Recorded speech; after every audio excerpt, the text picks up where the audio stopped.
Party people, what is good? It is Wednesday. What is the date? The 24th? 24th. February?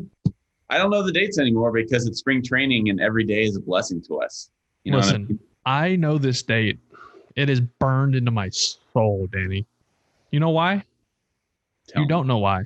Because today, 3 years ago, was the day baseball died for me. No, well, I got hurt. Well, I mean, it did happen. I got hurt. It's when I broke my leg with Philly in spring training, like the second game of the year. And now I'm here. I was having a good day until you brought that up. Hey, you know what? It happened and it's okay. We have some cool stuff today, so whatever. If you wouldn't have gotten injured, we would have never met. We would have eventually met. You somehow, think it's destiny? Some way, soulmates. Hey. Danny Vianney here, Will Middlebrooks, my co-host. We got a packed show for you. We're going to talk about the NL East division. And one of those guys that just happens to play in the National League East, Rhys Hoskins, first baseman for the Philadelphia Phillies. He's going to be joining us on today's show. One of Will's old teammates, too. So great guy. Yeah, good guy. So we're going to sit down and talk with him. We're going to talk about what went wrong last season with the Phillies. They, of course, had a lot of stoppages because of COVID. So I think, myself included, I think a lot of people are looking forward to what the Phillies have in store for this season. Just a quick news rundown. Fernando Tatis Jr., $340 million extension, 14-year deal. And then a little, not as great news, but still staying on the West Coast, Seattle Mariners president CEO Kevin Mather resigned after his comments to the Rotary Club. I don't want to go too in depth on the comments that were made because they were extremely offensive at times. And he also kind of exploited his own little party of owners. So I want to get your thoughts here because Kevin Mather essentially said, yeah, we manipulate service time. And he told that to the Rotary Club before he resigned. And then on the other side, there was Fernando Tatis Jr. that signed his extension. He was asked what it meant to him that AJ Preller didn't manipulate his service time. He instead brought him up to the big leagues in 2019 right away when he could have kept him down in AAA. And Tatis basically said it built trust and it helped build that relationship between him and front office. So I want to get your thoughts about manipulation of service time in Major League Baseball. Well, it's a common play. This isn't a surprise to anyone, but no front office executives come out and just are that transparent about this. It's normally it goes without saying. People know it happens and it files under it's a business, right? We want an extra year of control of this player, so we're going to wait a couple weeks to bring him up, right? Could the Padres have waited with Tatis? Yeah, but they'd probably still be extending him anyways because he's that good. And I think they knew if they waited another year or two to do this, he might be worth more than 340. Yeah, it's a huge roll of the dice, but if you're going to roll the dice, I think that is the player, that is the projection, that is the ceiling you roll the dice on for a franchise player and one of the faces of the game. But that was a bad look, not only for the Mariners, but it just kind of turns over some stones within executives. I'm going to go on a limb and say there are a lot of GMs and front office people out there going, come on, man, like don't. Like people in the back of their mind know that this happens, but now everyone is very, very aware of it. And he just admitted to a lot of the things that go on behind closed doors in the front office. Yeah, it's like owners have these tattoos on their backs that they don't show everyone. And Kevin Mather straight up just got in the middle of a circle and just got naked and showed everybody the big old butterfly tattoo that he has on his back. Major League Baseball ownership. Well, it might as well have been a target on his tattoo on his back. Exactly. And especially with the CBA coming up after this year. And Josh Donaldson said it perfectly on Twitter. He said, thank you, Kevin Mather. We need the grievances now, like the players union, it just has hearts in their eyes. Like, oh, thanks, man. Yeah. You're the man. We love it. You want to come work for us now? You basically do. Thanks. So they got a guy. He didn't get fired. He technically resigned, but let's say he got fired. Anytime something like this happens and they step down or resign, they go, "Hey, man, we have respect for you because you've been here and you've worked hard for us. We're gonna just put it down as a resignation, or because beat it." Yeah, or worked hard, or he was rich. Either of those two. You know what I'm saying? He contributed. With Tatis, by the way, you mentioned risk because of his age and money and a lot of commitment, stuff like that.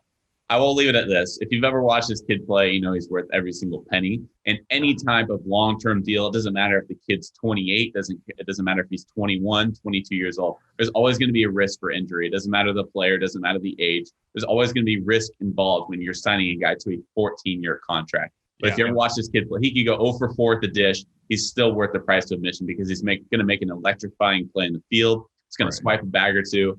He could be the face of baseball, kind of like we mentioned on the podcast. And he's not going to be 40. He's going to be 36. 30. Yeah, he's not. This isn't. And we know there's going to be a universal DH. So let's say he loses a step when he's 32, 33 years old. Cool. You can put him at DH and he's still going to hit 30 and 90, 30 and 100. He's still going to hit. Obviously, that's a projection based off of analytics and metrics and blah, blah, blah. But that's the game we're in, and he projects to put up those numbers every year. So they thought it was a good deal. I think it's a great deal. I couldn't agree more. And a lot of people think, oh, he's young. He's going to get exploited. They're going to throw more breaking balls.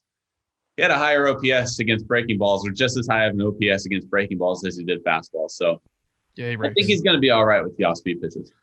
Yeah, he's going to continue to develop, too. That's the thing. He's going to continue to get better. That's scary. Pretty scary.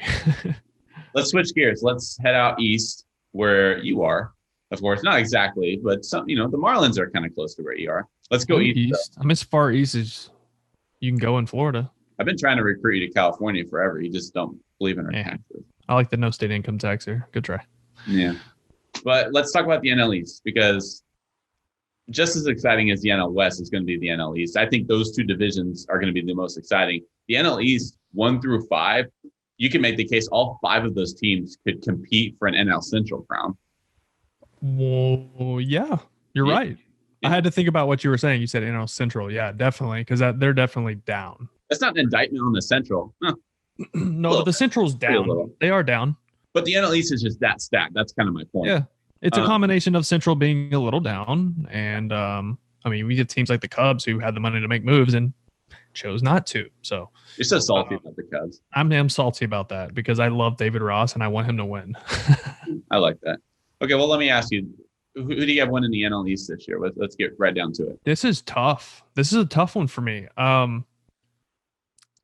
am going to go with the Mets. Yeah, and it was tough because I think it comes down to the last week of the season. I really do. I think it's between them and the Braves. There's literally, in my opinion, 4 teams that will have a decent shot if they stay healthy and get some help from other teams not being healthy. Who are those 4 teams? What was that? Who are those 4 teams? Well, Mets and Braves, I have it fighting at the top, and then I have the second tier, which is Philly and Washington. I think honestly, I'm not boo-booing on Miami. I think they're loaded with talent, young arms. They love that underdog mentality. So all these projections putting them in 5th place is not going to do anything but fuel them like we saw last year. Was it a product of a shorter season? Probably. But they're still a scrappy team. I really love their pitching with Sixto, Lopez, Alcantara. Like those guys are really good. They would be really good on just about any club. So, but back to the top. Pitching for the Mets. They have so much depth. DeGrom, Carrasco, Stroman. Taijuan Walker was a massive sign to be probably their number 4, I would think. Yeah, you can put them in any order behind DeGrom. You can really put anybody in. Yeah. But Thor back in June, they're saying maybe. Hopefully. Yeah, we'll see. But then David Peterson and Luke Casey, they got from your Padres. So I'll say your Padres. You love the Padres. Okay. I am a fan of baseball. The center of the baseball universe is in San Diego. I've eaten this a lot lately. You're a Padres homer. You know what? I'm a baseball homer. The most exciting place for baseball right now is in San Diego. It doesn't make me a Padre fan. It makes me a fan of baseball. I'm going to leave it at that. Okay, that's fair. I'm glad you. And then the Braves. Was that again? I'm glad you gave me that platform because that's been itching at me lately. All right, but the Braves pitching's really good too. I love the Morton sign. Soroka's back from the Achilles. Smiley was a good pickup for the back end of the rotation. Yeah, I like Ian Anderson, Max Fried. They're solid too. But I think the Mets have a little more depth. I think the Mets bullpen, who's actually been their kryptonite the past 70 years, has a really good chance to be good this year. And we've talked a lot about this off the show a little bit because they have had a lot of failure with Diaz, Familia, Betances wasn't great. They've got some power arms, but they had to go to those guys every night. Mm-hmm. All right, if Diaz wasn't doing well, they kept putting him out there. They might have changed his role and threw him in the 7th or 8th, or a less important situation, leverage situation. Familia, same thing. He's had his issues the past few years. The stuff is there. The production has not been. Well, now they with Loop, Trevor May, those guys, they can plug these guys in, mix them up, and you don't have to go the same guys every night. There's depth is the word I'm looking for. So I think that makes their bullpen that much better, gives them more consistency. And I don't like the Braves bullpen. I just don't. I think Chris Martin's their best arm. AJ Mintzer's a good left-handed power arm. But you lose Melanson, you lose Shane Green. I just think their bullpen hurts them this year. The Braves lineup is unbelievable. The Braves lineup is better than the Mets lineup. But in this era we're in with launch angle and slugging, good pitching tends to win more games than good offense. So I'm going to go with the Mets to win this one. I think you basically hit it on the nose by saying 1 through 9, or even if you include their rotation, the Braves are probably a better team. But realistically, you're not going to have all those players stay healthy 162 straight games. So I think your point is the Mets have more depth, therefore the Mets will win out across a longer season. The Braves were better set up. They even had more depth last year, but the Braves are probably better suited for a shorter season because they don't maybe have as much depth. So let's say this season was 60 games like it was last year. Maybe you would pick Atlanta, right? I think so. Yeah. And another point too is I think both of these teams would benefit from a DH. Yeah. Especially the Braves, because now, yes, Ozuna is not a terrible left fielder.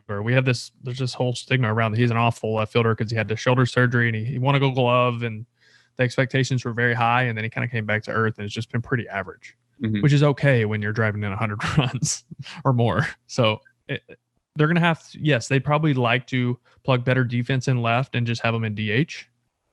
But obviously that's not going to happen this year, or it doesn't seem like it is.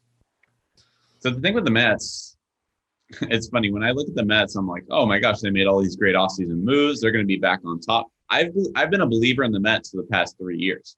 Really, ever since when they got Edwin Diaz, I'm like, oh my gosh, that bullpen. They got Betances. I'm like, that bullpen is disgusting. They got that rotation with DeGrom, Thor. And then, of course, Thor got hurt. And then they just really haven't been able to put it together. It's really been the nuts. The nuts. It's been the nuts.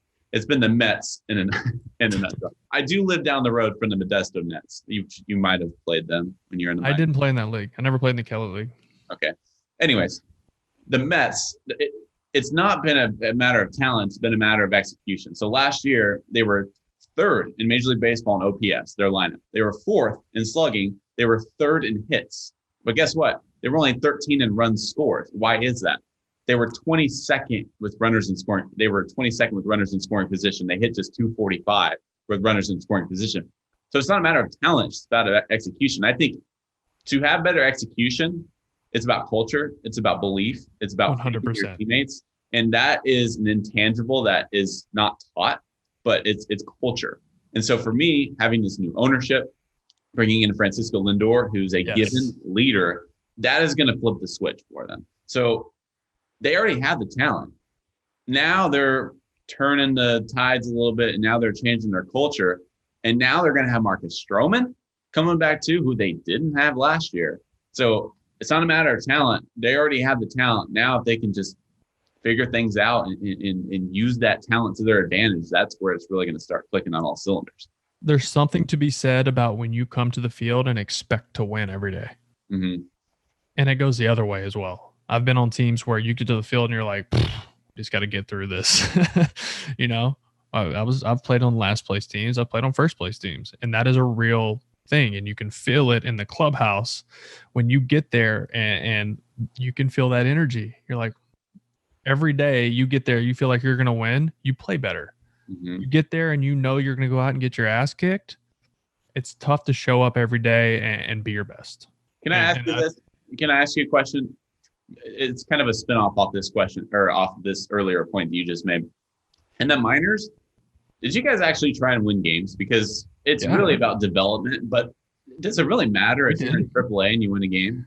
No, it doesn't matter, but you want to learn how to win. You want to develop players that play to win, not play for the back of their baseball card. So when you guys walked away with a win or loss, you guys walked away. Let's say hypothetically, you go 2 for 4 with a dinger and you guys lost. Are you happy about your performance, or are you like, we lost? Yes, you're happy with your performance because ultimately you're trying to get to the big leagues. But you do want to win because your teammates are your family. Maybe that loss affected a pitcher, or if you not playing well or making a couple errors affected, the pitcher or whatever. There's so many variables that go into it. Yeah, you want to win, but I think the biggest thing is creating a winning culture. I think when I came up in the Red Sox organization, and I feel like they did a really good job of, yes, putting emphasis on developing yourself, being a good teammate, this and that, but we want to win. They were transparent with it. They said, look, we realize like wins and losses don't really matter. It's about development. They said that, but we want to develop winners.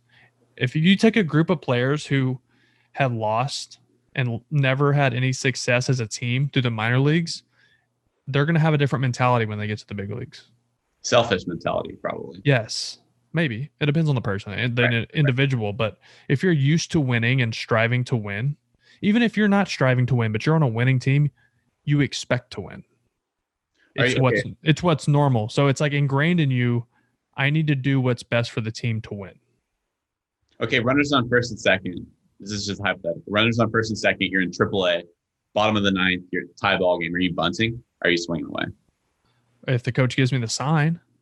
Do they often give that bunt sign, or like how often is it? Depends on the game. Depends on the player. So, I know this is a hypothetical. It also depends on what organization you're in, because if you're in the NL, and you're like towards the end of the lineup, or it depends on when you're flipping the lineup and all that. If it's a big game, yeah, they'll give it to you.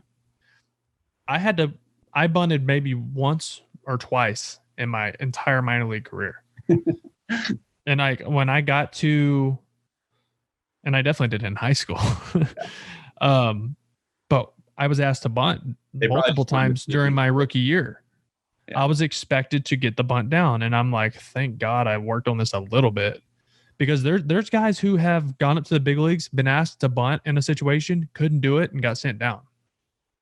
So, and that is something in the minor leagues they tell us too. Like when you're starting your first round of BP, you have like a couple bunts here, a couple bunts there, and a lot of guys just kind of like dog it, whatever. And we would have coaches and hitting instructor or coordinators tell us, hey, this is more important than you think. You go up and don't get it down, they're going to send you right back down. Interesting.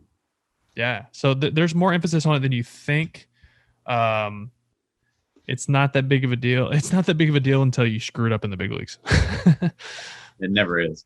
By the way, I mentioned how I love the Mets and their talent, and how I do think they're changing their culture. I still have Atlanta over New York in my NL East predictions. It's going to come down to a game or two, I think.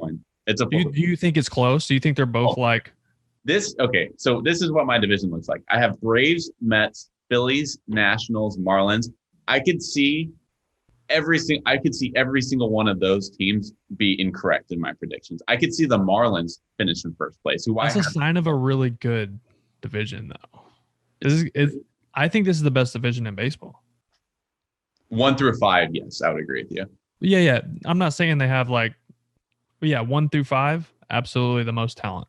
Well, let me ask you, because we're going to be talking with Rhys here in a couple minutes. What do you have the Phillies? Do you think they have an outside shot at winning this division? of winning the division. The playoffs? Um, I mean, yeah, they have an outside shot. I don't love their pitching. I love their offense. I love their lineup. Yeah. I think Rhys Hoskins has a big year this year. I do. I think he bounces back. I don't think he's a 230 hitter. I don't. He's not. If he is, he's going to take more power. Yeah, but I think he's actually more of like a 260, 270 hitter with power. Mm-hmm. I do, because I've hit with him in the cage. I know his approach. I don't know if he was dealing with this and that last year. There were some issues, I know, but that's not for me to say. But he's a really good hitter, and he's surrounded by good hitters with JT and Bryce, Didi. Like they're talking hitting in there, and they're nailing down good approaches. So I think Rhys has a big year this year, but I don't like their pitching. I think that beyond Aaron Nola and Zach Wheeler, like have Eflin. I don't think they have the pitching depth. I don't think last year their bullpen was beat up. Everyone was hurt, and their bullpen was god awful last year. They made some good signs this offseason to help bolster the bullpen a little bit. I just still don't think they have enough pitching depth to stay at the top of this division with the Braves and the Mets. That's fair. Maybe this is wishful thinking because I want to see Bryce Harper back in the playoffs. Of course. But I think they have enough in their bullpen to figure out whatever went wrong last year, because their starters last year, they were 10th in ERA and they were 3rd in strikeouts. Now they lost Jake Arrieta, but I don't think that's this monumental loss. They can fill that hole. They got Matt Moore, who I don't exactly believe in, but nevertheless, their starters were better than people give them credit last year. It was just their bullpen, 7.06 ERA last year, last in the bigs, obviously. It had their bullpen, it was a 315 opponent batting average against their bullpen. 13 blown saves. He turned those 13 blown saves into 5. That's an 8-win plus team. Now you're not looking at a sub 500 team. You're looking at a team that's probably in the playoffs. So they've added Archie Bradley. They've added Jose Alvarado, Tony Watson, Brandon Kinsler. Those are some decent, but Kinsler had a monster year with Miami last year. Yeah. He can repeat that. Archie Bradley's a really, really underrated, nice arm. I think they have enough to compete. Is it enough to get them? Because this is where we get into this expanded playoff conversation. So there's not going to be an expanded playoff, at least as of right now. If there was an expanded playoff, I have Philadelphia in. But because there's not, I think they just missed the cut. That's just my personal belief. Yeah. You said it. I think they do have an outside chance. I think they're going to have to score 6 runs a game. That's a lot in the big leagues. 6.5 runs a game. I think that gives them a better chance. They're going to have to score runs, and I think they can. But in division, there's Scherzer, there's Strasburg, there's Morton, Soroka, Fried, Stroman, DeGrom, Carrasco. Good luck scoring that many runs against those arms. That's my only argument. In division, they're going to have a hard time matching up with. I mean, even the Nats. I mean, with starting pitching, they're going to have a tough time matching up there. Well, let's talk about the Nats real quick before we transition, because both of us are kind of counting them out. They were the 2019 World Series champs, and they had kind of a funky 2020. So we're both counting them out. Why are we counting them out? They added Josh Bell. They added Kyle Schwarber, John Lester, Brad Hand. They fall right there with Philly for me. I'm not counting them out. It's just another team that I think isn't as deep as the Braves or the Mets.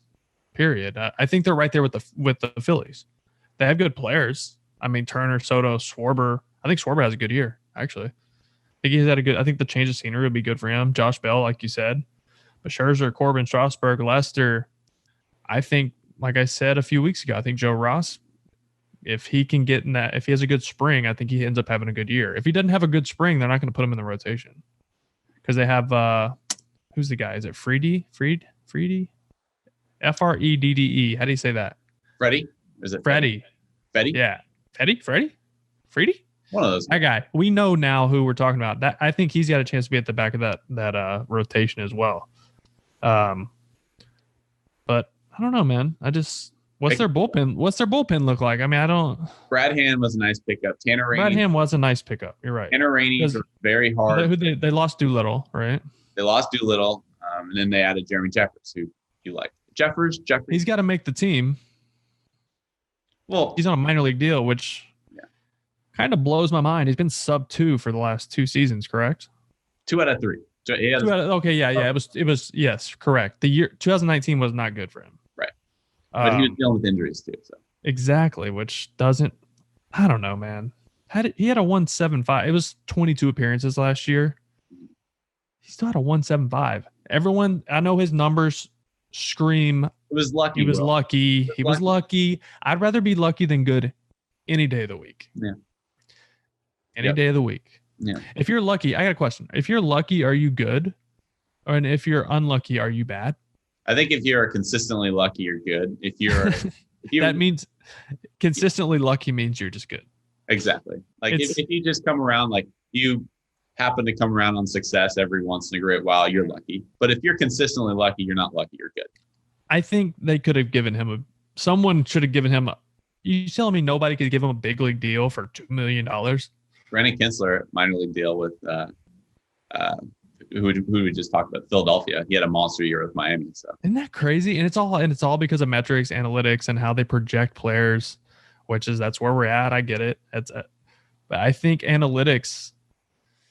How should I say this? Analytics benefits the front office more than it benefits the player. Do you agree or disagree? I'm trying to wrap that. It's a measuring tool to figure out what guys project, and I understand that. But there's so many stats for you to sift through and say, oh, well, that makes, we're not going to pay you this much because I think that means you're not going to project. They don't pay players for what they did anymore like they used to. They pay you for what they think you're going to do. Projections. Yeah. Right. So that's what I mean. Projections. If a guy, I'm trying to think the best way to word it. It's hard to word it. It's a double standard is what you're saying. Exactly. That's exactly what I'm saying. Because they're not paying players for, Christian Yelich, most unlucky hitter in baseball last year. You're saying he would take a dip in contract because his batting. Yes. But so if you go out and ball out, but you have a high, was it BABIP? Is that how you say it? Batting average on ball and play. Yeah. Yes. BABIP. Hey, that's how you word that. That's how you say that.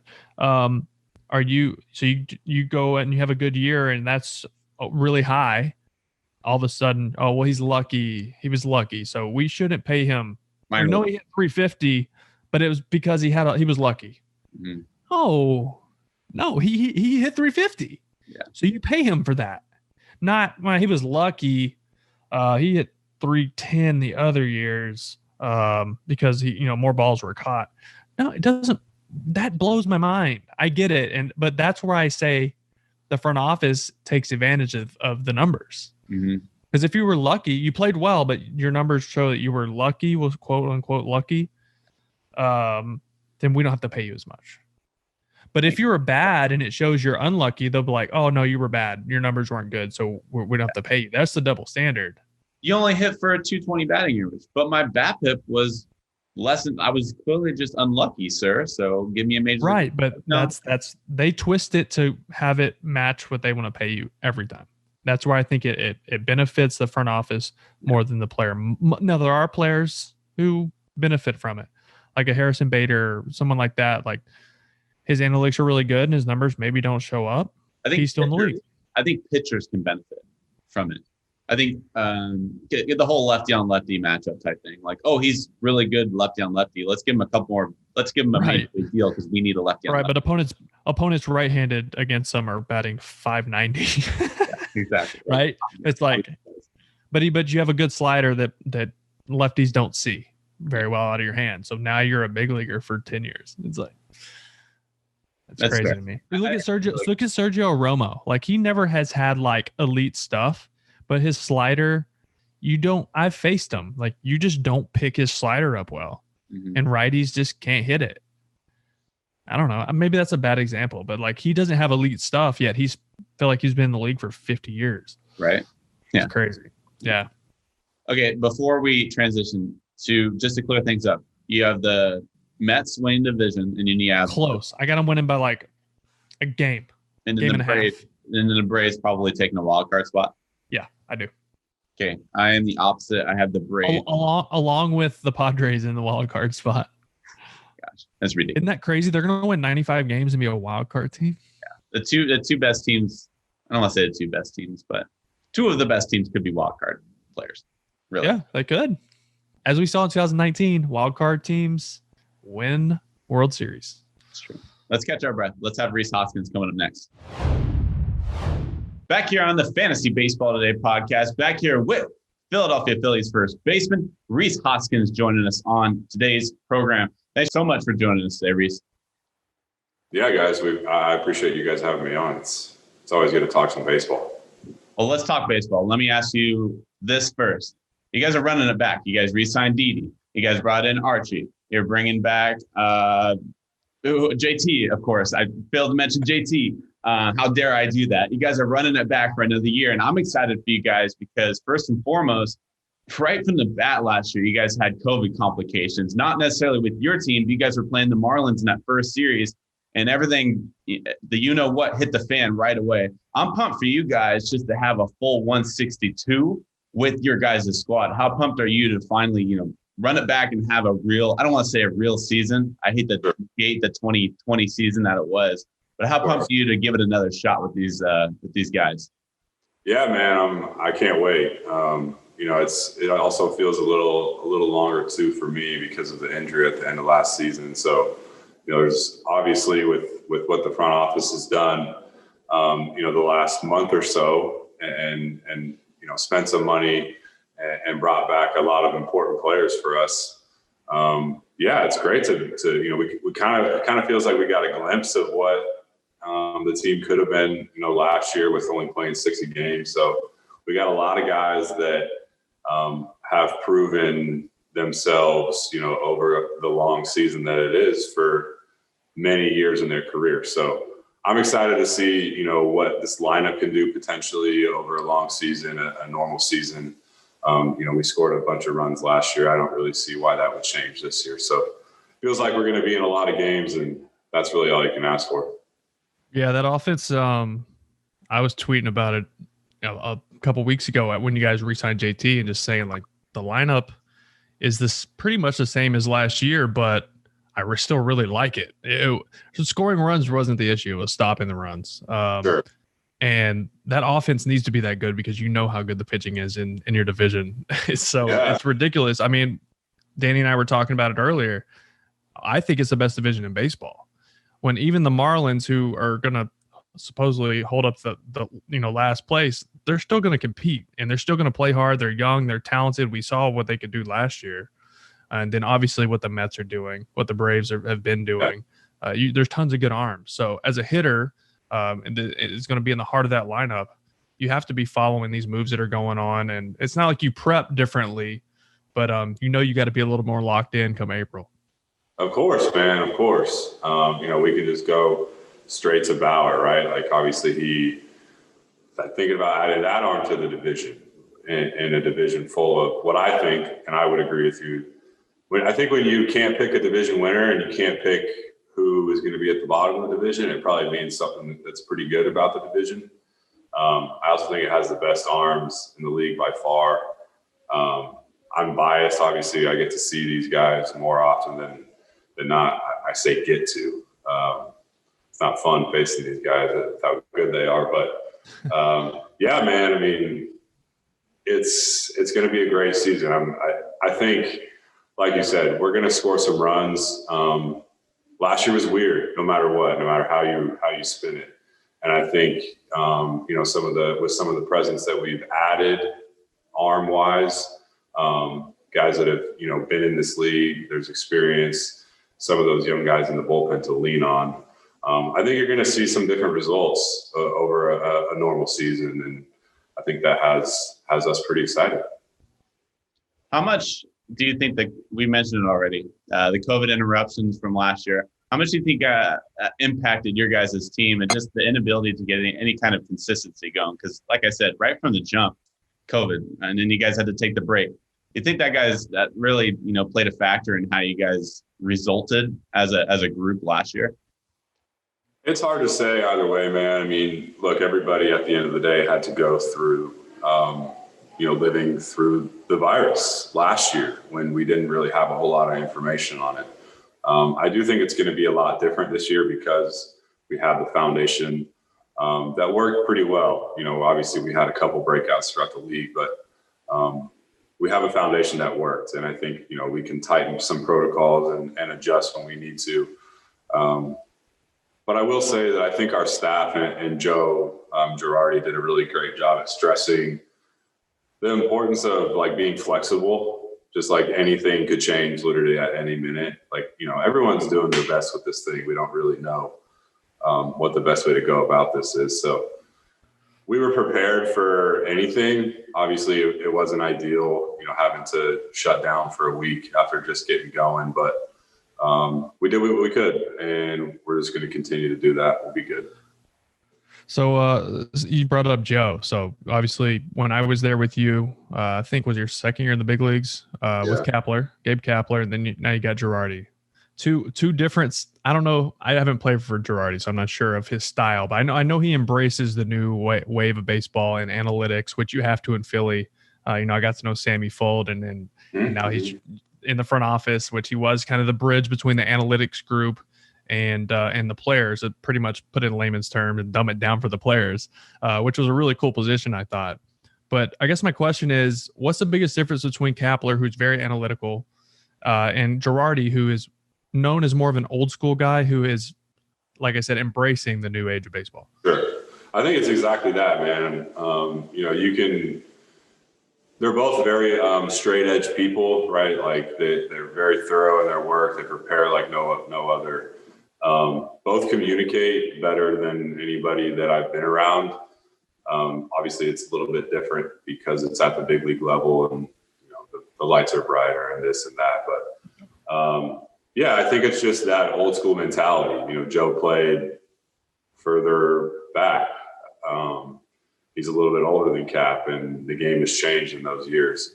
And I'm not saying that either one is better by any means, but you could just see differences in the way that they go about their day-to-day business and the way they communicate with us and, things that are important to them. So it's been great. I'm excited to get a second year under Joe. Hopefully many more to come, and just kind of, establish that rapport with each other and hopefully long relationships. All right. So Philly fans have this reputation as being hard on their players. You're a Cali guy. East Coast is a little bit different. Is there any kind of validity to this idea that Philly fans are tough on their players? I'll say the East Coast fans and Philly fans in particular are definitely different than the West Coast fans and Northern California fans that I grew up in. I think because there's a lot more sports teams in a small area, the competitiveness of each area is heightened, which is always fun, man. Isn't that what we as athletes are hoping to play for? So it's great, man. I've really enjoyed, being an athlete in this city.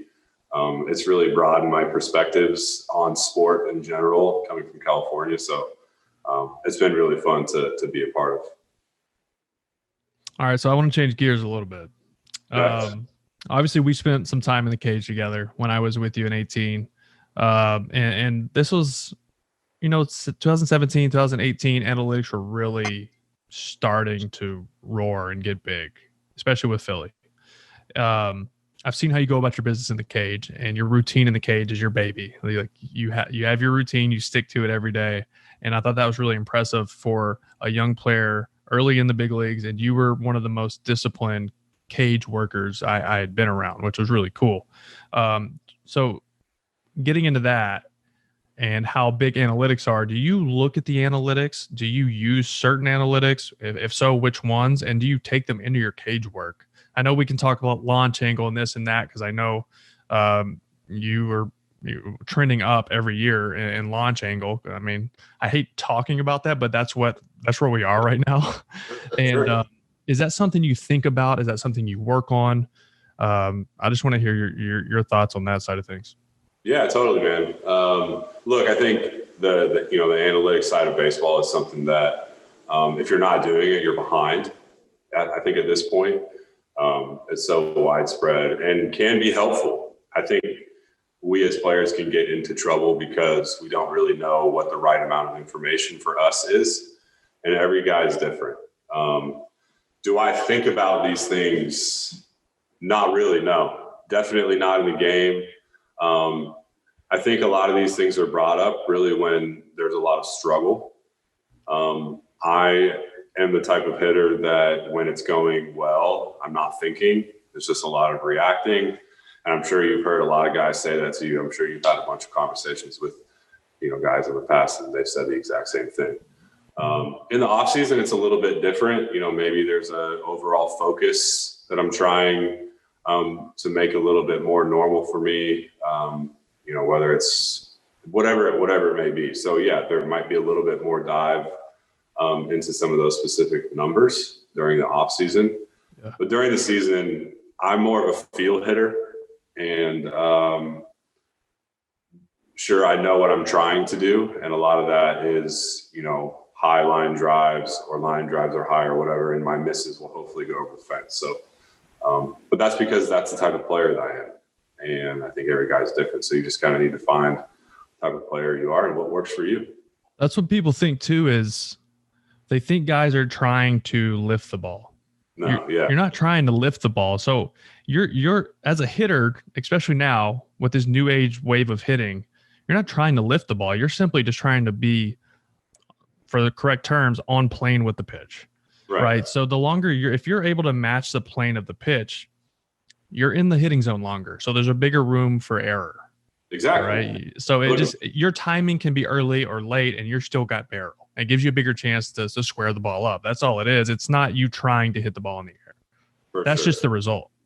And with all these numbers out here, I know the best chance for me to have success for me, my type of player. Now, a Roman Quinn type player is going to, his chance for success is completely different than mine. Complete opposite, right.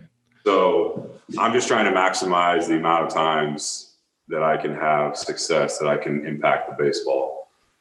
And those numbers are helpful for me, but I don't take that into the game and think, okay, I got to hit the ball between 18 and 26 degrees. No, I'm just trying to square the ball up. Just try to hit it hard. A lot of my work is geared toward having the most success as I can. Hit a fly ball. Damn it. That was only 30-degree launch angle. Yeah. Gosh. And that, on a similar note, Jason Ochar, Phillies new, I shouldn't say new. He's been there for a good year plus now. Was he coaching at Sac State when you were over at Sac State? He wasn't quite yet, right? No, he was not there when I was there. Okay, so kind of something funny that me and you share is that Jake McKinley, who was one of your assistants over at Sac State, he was my head coach in college. And so he and Jason have a good relationship. They ended up coaching together later on. And what a lot of people, if you don't know who Jason Ochart is, he was basically the OG at Driveline for hitting. He was the hitting coordinator. And then he went on to the Philadelphia Phillies, where he works with Rhys and other guys within the Phillies with their hitting. How much does he play and implement his strategies into the team within Phillies baseball? Because Driveline, a lot of people talk about it with pitching. And people talk about Driveline. You throw harder if you do the Driveline programs. But what does it mean to be a Driveline hitter? I don't think a lot of people understand what that is exactly. Yeah, so Jason got there, I think, in 2019. Yeah, it was a year after me. Yeah. Yeah, 2019. And I believe I'm not sure of his exact title, but I think he's the minor league hitting coordinator. Okay. So I really only get to see Jason during spring training. And I know he's got his ideologies and what he thinks, gives hitters his best chance to hit. But I've also been around Jason long enough that if a guy feels like something's working for him, he's trying to make that work the best for that hitter. Mm-hmm. It's not as cookie cutter as it can be, but I know all of his work, again, is geared towards trying to maximize guys' chances to have success and hit the ball as hard as they can, as many times as they can. So well, let me ask you this. How many, I don't want to say how many, I don't want to put a number on it, but is there a lot of guys in the league implementing Driveline strategies into their day-to-day activities? I think so. I think you've seen a lot of guys have some success, and I know a lot of guys turn to that when they feel like they need to. So I think you can see that. I personally am not one. But I know there's a lot of guys in the league that are. So I'll be the one to keep changing pace, but we got to ask you about Harper, obviously, because he's Bryce Harper, and he's arguably one of the faces of baseball. And I played with him long before you got to play with him. We played in the Arizona Fall League together in 2011, and he was just a kid, man. Like, I don't want to say maybe raw as a human being, but not as a baseball player, because he was just a kid, But he had, Trout was on that team too. I might as well have just been a fan of just watching those guys play. But so I guess, how has your opinion of Bryce changed since you played against him and now being able to play with him and grind out a season every day with him? Yeah, so I think you hit it on the head there. I think the perspectives were very, very different. I think he's that guy when you play against him that you hate when he beats you, and he beats you a lot because he's really, really good. And he killed us as a national. He really did. When I was in the league and he wasn't a Philly yet, he killed us. He absolutely killed us. But he's the most competitive person I've ever been around in anything that he does, especially anything that has to do with the baseball and a baseball bat. And it's contagious. It's contagious to be around. Honestly, though, he's just a normal dude, man. He's a normal dude. When he's been on, when I've got to spend some time with him, I've gotten to, he's my locker mate. So we've really had a lot of good conversations, and I've gotten to learn a lot. This guy's been through something in life, in sports, that maybe one other person has gone through and on, so he's got a lot of interesting perspective on a lot of different things. And, but he's really just a normal dude. I'm glad he's in red pinstripes, though. He can't kill us anymore. Growing up and having that pressure of being like the prodigy, it's got to be so, like, it's awesome from an outsider. You're like, wow, this is really cool. I wish I could do that. But if you get in those shoes, that's a lot of pressure for a high school kid, What was that? The game's hard. I said the game's hard enough. Exactly. Yeah. What's his view on like all the analytic stuff? Because his swing is, for the most part, his swing has been the same his entire life. Just a lot of torque and power and force and output. He has so much speed in his swing. And it hadn't changed a ton. I see him make little changes with his leg lift and stuff like that, just watching you guys play, because I still follow you guys. What's his outlook on the analytical side of things? Does he get into it, or is he just kind of like, I'm a stud, I'm going to roll out there and beat you because I'm just better than you? There is a lot of that, but yeah, he utilizes things, when he maybe he feels like he needs to make an adjustment, or maybe he's just a tick late, or he's missing pitches up in the zone when he's been hitting them, those types of things. But like you said, he's also just a freak. He's a freak athletically. He creates so much torque that he'll miss hit balls, and I'll hit squarely, and he'll miss hit them further. So crazy talented. Let me ask you one more, and then we'll kick it into fifth gear. How the hell did you go unrecruited in high school? You ended up getting a partial scholarship to Sac State. You went to Jesuit. For people that don't know, Jesuit is a very good sports athlete. They have very good athletic programs in the Sacramento area. You somehow didn't get any offers basically anywhere but Sac State. How the hell did East Bay and Stanislaus and UNR, which was right down the road, how the hell did they not call you up when were you just small in stature, unimpressive? Like, what was the deal with that? I'm just trying to wrap my head around that. Yeah, honestly, I think I was kind of late to the game in specializing in sports. I played 3 sports in high school up until my senior year, and I also played 2 my senior year. So I didn't play like a ton of summer baseball. I didn't play a ton of circuit baseball, where I think you get seen a lot in those, especially nowadays. So I really just played a lot of high school sports, and I finally played on a summer ball team going into my senior year of high school, and I happened to play our home field was the Sac State baseball field because it wasn't summer. So I played a lot of baseball there, but Yeah, man, I think I was playing other sports, and I'm really glad that I was. I love playing other sports. But I was prepared to go to JC. I just knew I wanted to play baseball after high school and see where it went. But Was it going to be Sierra, Delta, one of the ones in the area? Yeah, I hadn't really looked into it a whole lot. I lived pretty close to American River. Sierra had a good program, always did. City had a good program when I was growing up, but there's a lot of good choices. There's a lot of good baseball in Sacramento, so I knew I was going to have an opportunity somewhere. All right. Well, yeah, we always do rapid fire with our guests. All right, for sure. Nothing too crazy, but just first answer that comes to mind. I got a couple, and then Danny's got a couple, but I can't not ask you, what's your favorite cheesesteak in Philly? I would say Joe's. Yeah, there's a Joe's on South Street that I've been to a couple times. That I'd say they make a mean one in the visiting clubhouse over there too. I've heard that. It's really good. Okay, so when you homer, you throw up to center field. Can you just tell me why?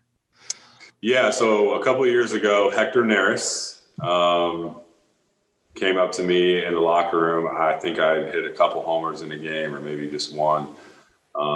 There was some music playing, and he just came up to me and went, "Rock on, rock on."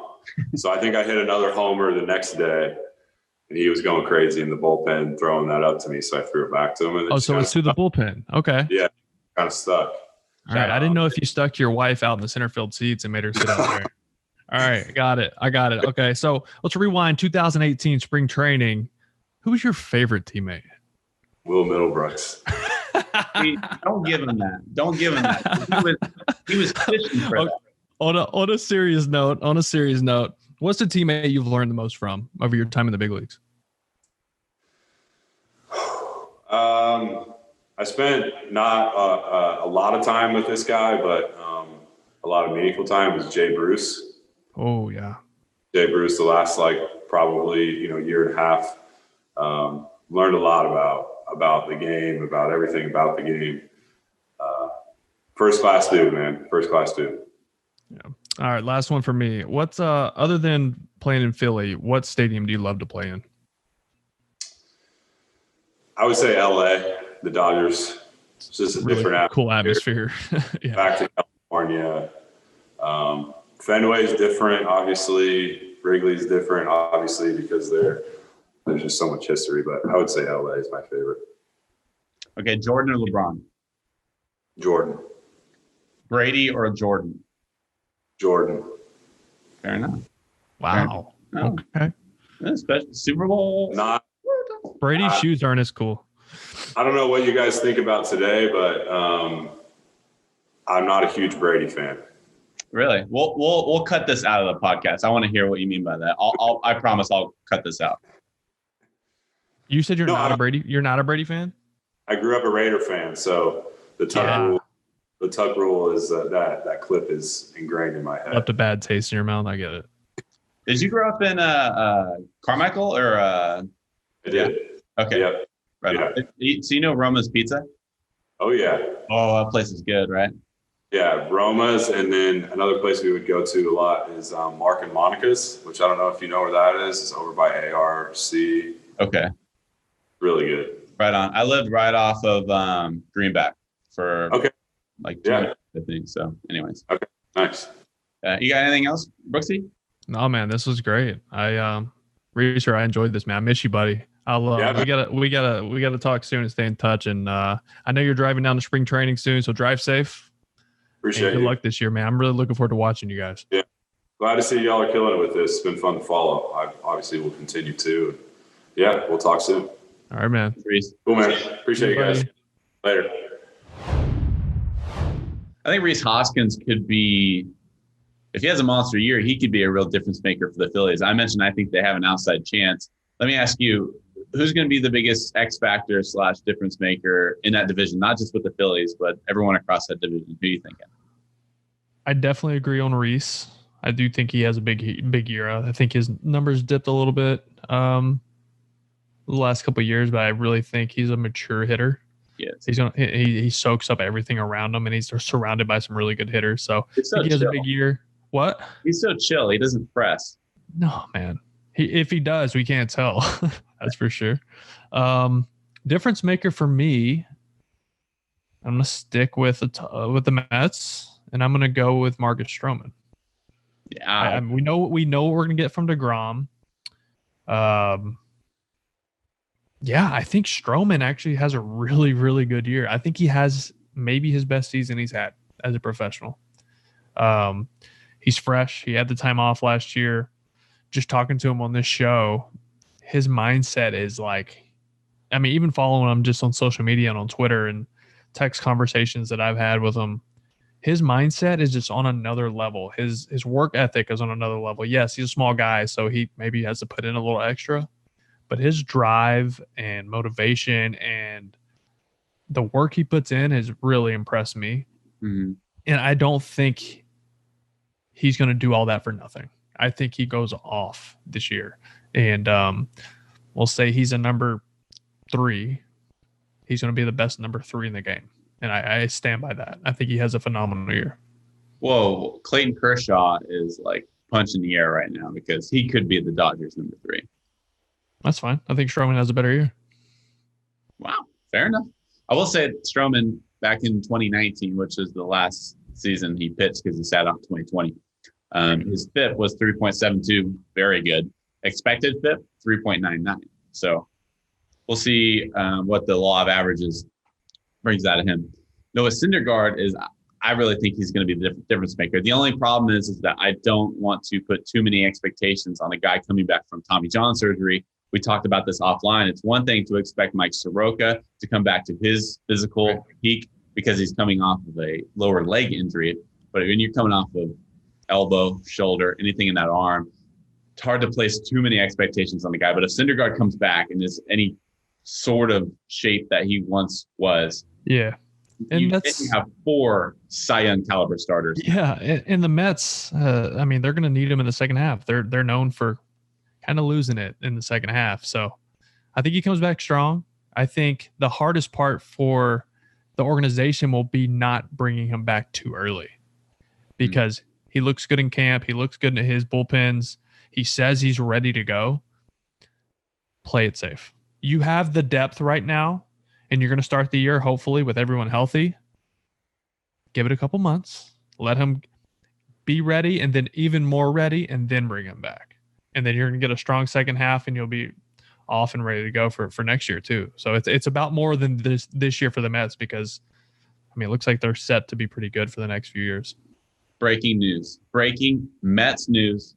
Steve Cohen back on Twitter. Is he? He's back on Twitter. Mets owner after the whole big GameStop ordeal. Thank God. Big news for me. He's fun, man. He's so good for the fans too, and not just the Mets fans, like baseball fans. Yeah, because he's so transparent. No one is as transparent about their moves or decisions, other than your boy from the Mariners. That's a perfect way to end this show. What do you say we talk a little bit more spring training next week, Will? Sound good? I'm in, buddy. All right. We'll continue our spring training previews next Wednesday. Until then, peace out.